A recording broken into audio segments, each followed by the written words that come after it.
राम ने कहा, मैं तुम्हारी परीक्षा ले चुका हूँ।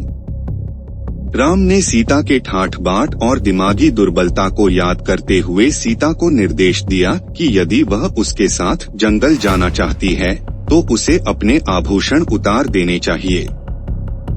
सीता ने ऐसा ही किया, किंतु उसने अनजाने में अन्य आभूषण पहन लिए। कौशल्या जो यह सब देख रही थी, उसने सीता से कहा, एक नेक और सच्चरित्र महिला के रूप में व्यवहार करो।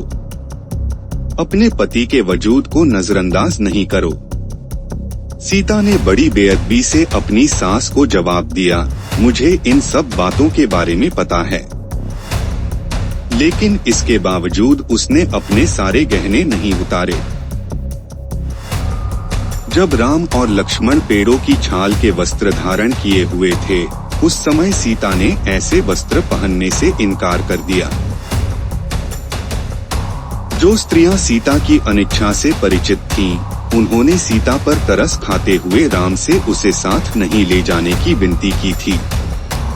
इसके बावजूद राम ने उसे वल्कल वस्त्र पहनने को कहा और उसे जंगल ले गया, क्योंकि कैकेयी ने अन्य स्त्रियों की इच्छा को मानने से इनकार कर दिया था।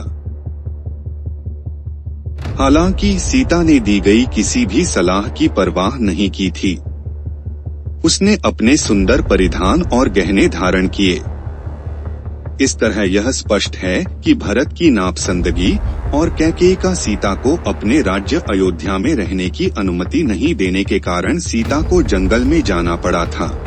वनगमन के दौरान नदी पार करते समय सीता ने उससे प्रार्थना की, हे नदी, यदि मैं सकुशल लौटी तो तुम्हें 1000 गाय और 1000 पात्र मदिरा यानी शराब भेंट करूंगी। वनवास में जब कभी भी सीता को आसन्न खतरे का आभास हुआ, वह कुढ़ करके कहती, हमारे दुख से कैकेयी को सुख संतोष प्राप्त होगा। इस तरह सीता कैकेयी के प्रति अपनी शत्रुता का भाव प्रकट करती थी। जब कभी राम सीता को न देखकर उदास होता तो लक्ष्मण उससे कहता कि तुम एक साधारण स्त्री के लिए इतना क्यों परेशान होते हो।